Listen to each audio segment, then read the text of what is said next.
Hello. तो जो मैंने कल आपको स्क्रीन पे दिखाया था, वो वाला क्वेश्चन सॉल्व किया आप लोगों ने? आधा हुआ। समझ में क्या नहीं आया वहाँ पे?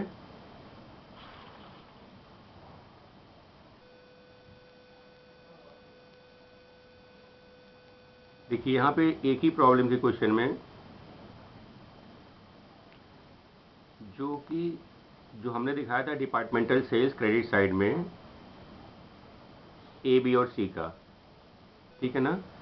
तो हमने आपको ये बताया था कि जो ए बी सी को मिलेगा,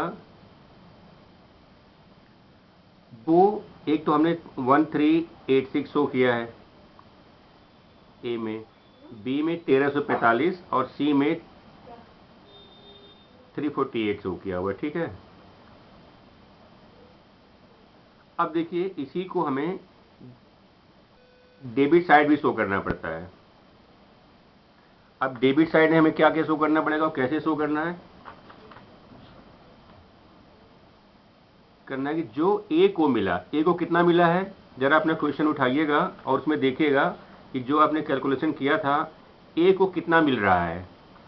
इंटर डिपार्टमेंटल सेल्स जब किया तो कुछ तो ए ने दिया होगा, कुछ तो ए ने दिया, ठीक है ना? ए ने बी को बेचा है और ए ने सी को बेचा हुआ है, ठीक? तो जो बेचा इन्होंने वो तो हो गया सेल्स में, आउटसाइड सेल्स हो गई। लेकिन जो इनको मिला, जैसे कि ए ने 1126 रुपए का बी से सामान प्राप्त किया है, ठीक है ना? क्लियर है ये? और 348 रुपए का सामान इसने सी से प्राप्त किया हुआ है। तो ये 348 और 1126, इन दोनों को आप ऐड कर दीजिए तो ये आएगा डेबिट साइड में 1474 रुपए आपके सामने आएगा बाई डिपार्टमेंटल परचेज, क्योंकि एक तो बेचा इन्होंने, जो बेचेंगे ये डिपार्टमेंटल सेल्स होगी, और जो दूसरे व्यक्ति इनको बेचेंगे वो डिपार्टमेंटल परचेज होगी, ठीक है ना? इस तरीके से क्या करना है कि जो 1126 है और 348 है, इनको दोनों को जोड़ दीजिए। तो ये दोनों जोड़ने पे क्या आएगा आपके सामने? ये आ जाएगा 1474 1474। दूसरा देखिए बी में क्या आएगा? बी के पास केवल बी ने क्या किया हुआ है, 900, ए ने 904 रुपए का बी को दिया हुआ है, ठीक है ना? अब बी के पास क्या आया हुआ है, तो बी ने क्या परचेज किया होगा? केवल 904 रुपी बी वाले कॉलम में जाएगा, ठीक है? और सी में सी ने कितना प्राप्त किया हुआ है उसको देखिए। सी के पास एक तो बी ने भेजा हुआ 219 रुपए का और ए ने भेजा हुआ है 482 रुपए का। तो हम इन दोनों को जोड़ देंगे इस तरह से, 219 और 482 या 482, इसको जोड़िएगा तो ये होगा 701 रुपया, ये डेबिट साइड में आ जाएगा, ठीक है? क्वेश्चन आप देखते रहिएगा, आपको समझ में तुरंत आएगा ये। तो हमको ये देखना है कि एक तरफ तो इंटर डिपार्टमेंटल सेल्स होती है जो कि ए ने बी या सी को भेजा, ठीक है? दूसरी तरफ इंटर डिपार्टमेंटल परचेज भी होगी जब किसी से माल इनको मिला। तो ए को कितना रुपए मिला है? ए को मिला हुआ बी से 1126 और सी से मिला हुआ 348। इन दोनों को जोड़ देंगे तो ए वाले कॉलम में आएगी, डेबिट साइड में लिखेंगे टू परचेजेस या टू डिपार्टमेंटल परचेजेस। ऐसे ही बी के पास आएगा, बी को कितना मिला हुआ है? 904 रुपए का, तो बी वाले कॉलम में 904। और सी में दो जगह मिला हुआ है, एक तो बी से सी को मिला हुआ है और दूसरा ए से सी को मिला हुआ है। तो जो इनको मिलेगा वो परचेज होगी और जो ये देंगे दूसरे को वो उसकी सेल्स मानी जाएगी, ठीक है ना?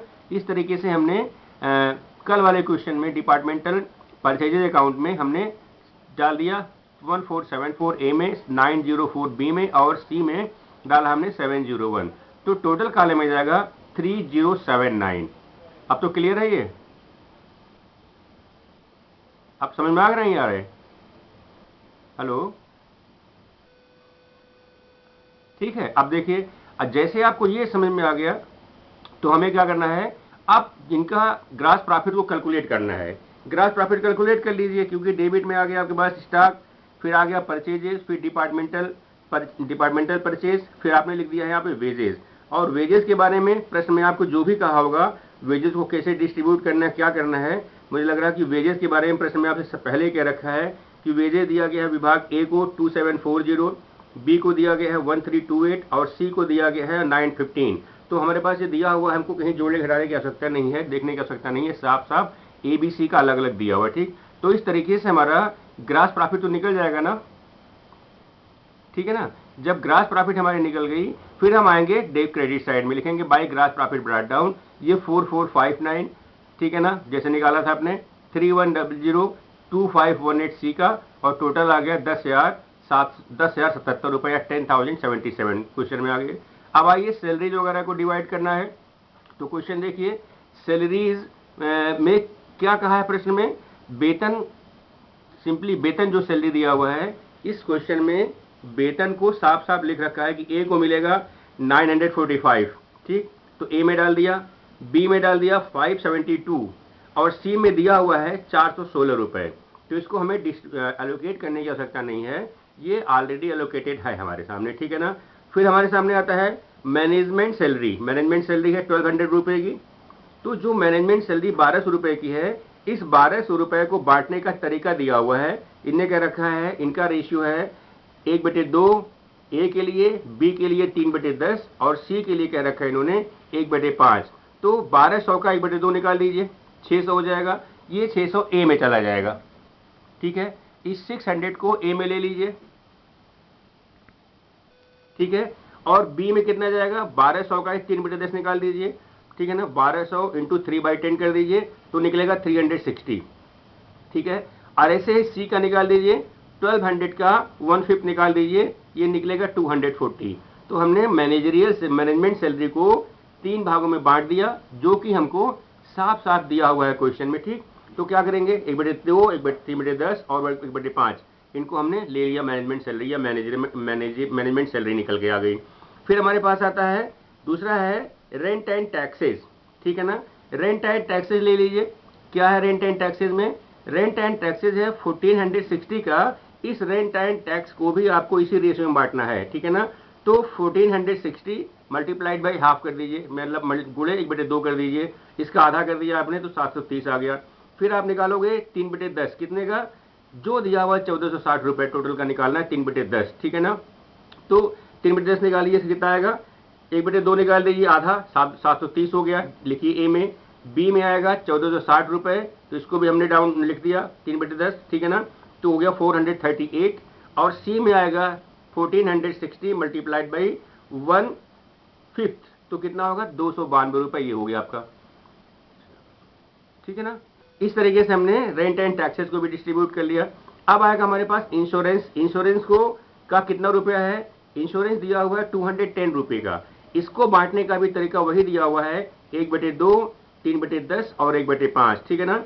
तो 210 को मारिए, आधा करिए, इसका 1/2 करिए, ए के लिए 105 चला जाएगा, बी में जाएगा 210 का 3/10, ये हो जाएगा 63 रुपया, और सी का हो जाएगा 210 गुणे 1/5, तो आंसर आएगा 42 रुपया, ठीक। इस तरीके से इंश्योरेंस से बट गया, रेशियो आपके सामने दिया हुआ है। फिर है bad postage and vans etcetera expenses, van का एक्सपेंस कितना है, कुल मिला के 870 रुपए का है, 870 रुपए का। तो इस 870 को भी आप इसी रेशियो में डिस्ट्रीब्यूट करोगे, ठीक है ना, क्योंकि प्रश्न में कहा हुआ है कि जिसको डिस्ट्रीब्यूट किया है तो ठीक है, नहीं डिस्ट्रीब्यूट किया गया है उसको इस रेशियो में डिस्ट्रीब्यूट करोगे। वो एकदम से क्वेश्चन के शुरू में ही दे रखा आपको, ठीक है ना। तो वैन एक्सपेंस निकालिए, 870 का 1/2 निकाल दीजिए, फिर निकलेगा 435। ऐसे ही आप बी के लिए निकालेंगे, ये निकलेगा 3/10, तो 3/10 कितना होगा इसका, वैन एक्सपेंसेस के लिए 870 गुणे 3/10 कर दीजिए, तो निकलेगा 261 रुपया। और सी का निकलेगा 870 गुणे 10/5, 1/5, तो हो जाएगा 174, ठीक। इस तरीके से आपने वैन एक्सपेंसेस बांट लिया। नेक्स्ट आएगा postage and Telegram, postage and Telegram कितने रुपए का है, कुल 110 रुपए का, 110 रुपए का है। तो 110 को भी क्योंकि बांटने का तरीका वहां पे अलग ज्वाइंट एक्सपेंसेस है ये, इसलिए एबीसी में बांटेंगे में 1/2, 3/10 और 1/5 में, ठीक। तो देखिए 110 का आधा निकाल दीजिए, ए के लिए 55 रुपया हो गया, बी के लिए निकालोगे आप 110 का 3/10, तो कितना हो जाएगा 33 रुपया हो जाएगा, और सी के लिए निकालोगे 110 का 1/5, तो ये निकलेगा 22 रुपया, ठीक है ना। इस तरीके से हमने इसको भी डिस्ट्रीब्यूट कर दिया, ठीक। चलिए अगला क्या बचा इसमें, हमारे पास बचा सन्ड्री एक्सपेंसेस, ठीक है ना। पोस्टेज टेलीग्राम हो गया, पोस्टेज टेलीग्राम हो गया, फिर आपके निगाह सामने आएगा पोस्टेज टेलीग्राम के पश्चात है बैड डेब्ट्स आएगा, ठीक है ना। तो बैड डेब्ट्स से डिस्ट्रीब्यूट कर लीजिए, बैड डेब्ट्स कितने में जाएगा, ये प्रश्न में देखिए क्या दिया हुआ है, बैड डेब्ट्स के जॉइंट एक्सपेंसेस है या सेपरेट एक्सपेंसेस है। बैड डेब्ट्स दिया हुआ एबीसी का 276 ए में चला जाएगा, बी में 143 जाएगा और सी में 224 चला जाएगा। इसको बांटने की हमको आवश्यकता भी नहीं पड़ी, ठीक है ना। इसके अलावा आता है सन्ड्री एक्सपेंसेस 530 रुपये का। तो 530 को भी आप, क्योंकि रेशियो दिया हुआ है 1/2, 3/10 और 1/5 का, तो आप उसमें डिवाइड करेंगे। ये हो जाएगा 530 रुपये है कुल। ये 1/2 निकाल दीजिए, इसका आधा निकलेगा 265 रुपये, ठीक है। बी में आइए, 530 रुपये का 3/10 कर दीजिए, 3/10 कर दीजिए, ये निकलेगा 159 बी के लिए। और सी के निकलेगा 530 गुणे 1/5, 106 रुपये निकलेगा सी के लिए। तो आपने sundry expenses profit loss account के departmental trading profit loss account के डेबिट साइड में आपने इसको सन्ड्री एक्सपेंसेस लिख दिया। फिर क्वेश्चन में है डेप्रिसिएशन, इसको भी दिया गया है जॉइंटली, ये दिया हुआ है 740 रुपये। तो ये 740 रुपये का भी डिस्ट्रीब्यूशन इसी तरीके से होगा, 1/2, 3/10 और 1/5 में, ठीक है ना। तो देखिए कैसे निकलेगा, 740 गुणे आधा 1/2 कर दो, निकलेगा 370 रुपया। फिर बी के लिए निकलेगा 740 गुणे 3/10, इसका आंसर आएगा 740 गुणे 3/10, इसका आंसर आएगा 222 रुपया। कैलकुलेट करके देखिएगा, हमने करके रखा आपके सामने, कल मैंने स्क्रीन भेजी थी आपको। सी का है 740 का 1/5 निकाल लीजिए, तो 148 या 148 निकल जाएगा, ठीक। ऐसे देखिए नेक्स्ट आपके पास है stationery and printing. Stationery and printing का भी अमाउंट आपको एक साथ दिया हुआ है, ये दिया हुआ है 260 रुपया। तो 260 को भी आप इस तरीके से डिस्ट्रीब्यूट कर दीजिए। क्या क्या होगा, 260 का आधा 130 ए में, बी में 260 का 3/10, तो 26×3 = 78 हो गया, 78 रुपये। और एक 260 का 1/5 निकालेंगे तो 52 आ जाएगा इसमें सी में, ठीक है। इस तरह से प्रिंटिंग स्टेशनरी निकल गया। फिर नेक्स्ट बचता है एडवर्टाइजिंग एक्सपेंसेस बच रहा है। ये है कुल मिला के एडवर्टाइजिंग 450 रुपये का। इस 450 को बांटना आपको 1/2, 3/10, 1/5 में, ठीक है ना। मतलब 1.5, बी में 3/10 और सी में 1/5। तो 450 का आधा करिए, कितना होगा 225, तो ए में चला गया ये। 310 करोगे आप, 3/10 करोगे पूरे का, मतलब 450 का, तो ये आएगा 135 रुपये, 135 आ जाएगा। और सी के लिए लाओगे 450 का 1/5, ये निकलेगा 90 रुपया, ठीक है ना। तो देखिए कि आपके पास सारे के सारे एक्सपेंसेस जो दिए हुए थे आपने यहाँ लिख भी दिए, उसको आपने डिस्ट्रीब्यूट भी कर लिया। अब हमारे पास आएगा कि प्रॉफिट हुई कि लॉस हुआ, जोड़ के देख लीजिए तो अंदाजा लग जाएगा आपको। इस तरीके से क्रेडिट का जोड़ जो आएगा, क्योंकि आप लिख रखे हैं by gross profit brought down 4459 3100 2518 और टोटल 10,077। इसका डेबिट जोड़िए, एबीसी का डेबिट जोड़ लीजिए, डेबिट साइड जोड़िए, तो जोड़ने पे आएगा जो भी उससे आप घटा दीजिएगा, तो निकलेगा to net profit carried down, ठीक है ना, या net profit transfer to profit and loss account, ठीक। तो नेट प्रॉफिट कितनी आएगी 323 रुपया 322। बी में आएगा 636, सी में आएगा 712, ठीक है ना। 323 ए में, 636 बी में, 712 सी में, और टोटल वाले कॉलम में आएगा 1671। क्लियर हो गया ये। इस तरीके से हमारा ये profit loss account, trading profit loss account department का तैयार हुआ।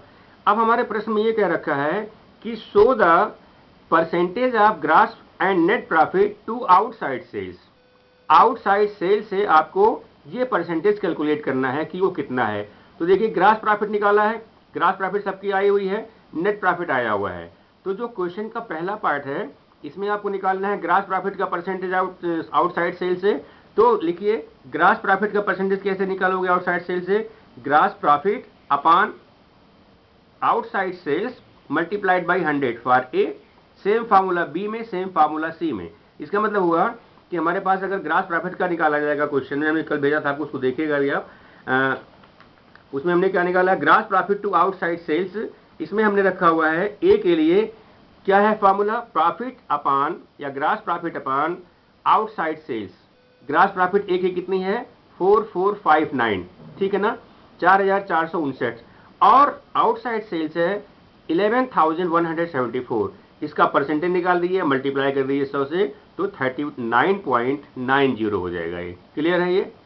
ऐसे बी में निकालिए, बी का ग्रॉस प्रॉफिट है 3,100 और इसका आउटसाइड सेल्स है 5613, मतलब 5,613। तो 25/18 डिवाइड कर दीजिए 5,613 से, मल्टीप्लाई 100 से कर दीजिए तो निकलेगा 55.23, ठीक है। सी में आएगा तो सी का होगा ग्रास प्रॉफिट है 2518 2518, इसको डिवाइड कर दीजिए, आउटसाइड सेल कितनी इसकी सी की 4857 है, मल्टीप्लाइड बाई 100 तो 51.9 बना जाएगा परसेंटेज। ठीक है, इस तरह से टोटल का निकाल दीजिए, एबीसी का निकल गया। टोटल प्रॉफिट कितनी ग्रास प्रॉफिट हुआ ये 10,077, तो और आउटसाइड सेल्स कितनी है टोटल, ये है 21,638, डिवाइड कर दीजिए और मल्टीप्लाई कर दीजिए 100 से, परसेंटेज निकाल दीजिए तो 46.57 इसका आंसर आ जाएगा। ठीक, दूसरा पार्ट क्वेश्चन का है, तीसरा पार्ट समझिए, जिसमें कहा हुआ है कि percentage of net profit to outside sales निकालिए। तो अब जैसे हमने ग्रास प्रॉफिट को निकाला हुआ है वैसे ही आउटसाइड सेल्स के साथ नेट प्रॉफिट के परसेंटेज को भी कैलकुलेट कर दीजिए। अगर हम नेट प्रॉफिट के परसेंटेज को कैलकुलेट करेंगे तो कितना होगा, देखिए एक तरफ से करके,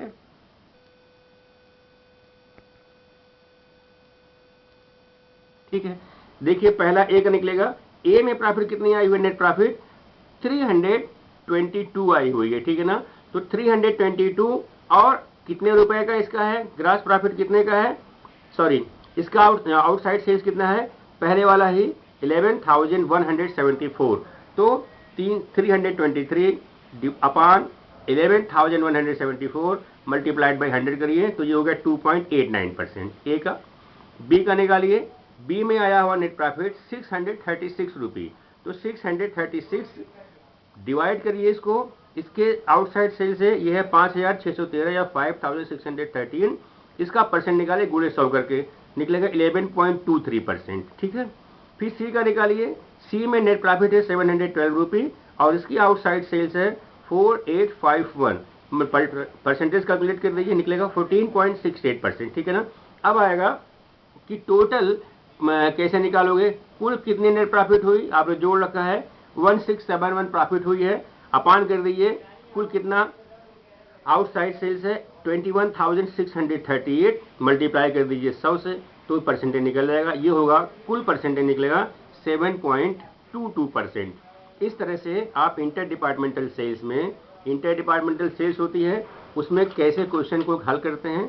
साथ में अगर आपके पास इंटर डिपार्टमेंटल सेल्स है, मैंने आपको बताया कि इंटर डिपार्टमेंटल सेल्स जब होगी तो जिनको आप माल बेचोगे वो तो आउटसाइड सेल्स में जाएगा, सॉरी वो डिपार्टमेंटल सेल्स में जाएगा, लेकिन जो चीजें आप प्राप्त करते हैं, मतलब सी ने आपको भेजा, बी ने आपको भेजा, उसको टोटल कर लीजिए, टोटल करने में जो भी आएगा वो आपकी परचेज होगी, मतलब डिपार्टमेंटल परचेज होगी। ऐसे ही बी ने जो कुछ भी प्राप्त किया होगा, किसी से मान लीजिए सी ने बेचा था बी को, तो बी के लिए क्या होगा, वो परचेज हो जाएगी, तो बी के पास जो जो आइटम आए हुए होंगे उसको ऐड कर दीजिए, उसको लिख दीजिए डिपार्टमेंटल परचेजेज में। ठीक है, इस क्वेश्चन को करने में केवल इतना ध्यान रखना पड़ता है कि जो डिपार्टमेंटल सेल्स है उस डिपार्टमेंटल सेल्स को सेल्स के साथ सोचते हुए आपको परचेज में भी डालना पड़ता है, इतना सा क्वेश्चन करना होता है। बाकी सारे नियम एलोकेशन के वही होते हैं जो पहले होता था।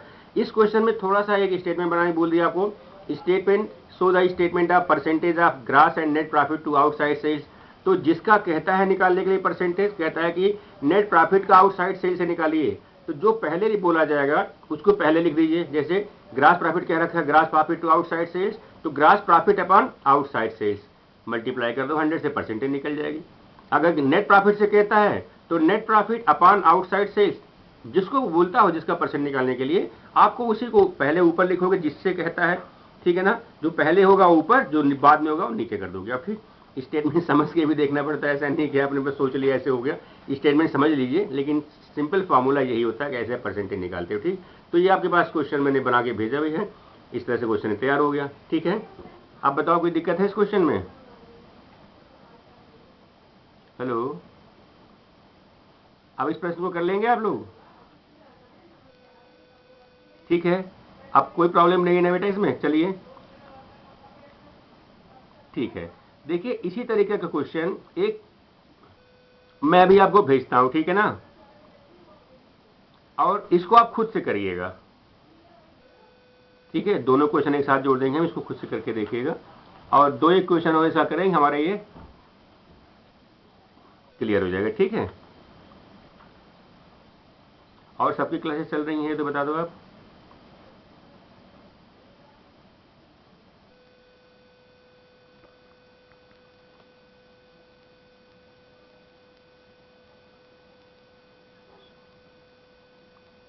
ठीक है, फिर रहने दें। Okay, thanks all of you बेटा, bye bye, have a nice day. ठीक है, अब कल पढ़ेंगे हम लोग। ओके, थैंक यू बेटा, सबको धन्यवाद। Thanks all of you. घर में रहिए और सफाई से रहिए, जो जो कह रहे हैं शासन के लोग उसको करते रहिए। Stay safe and stay at your home.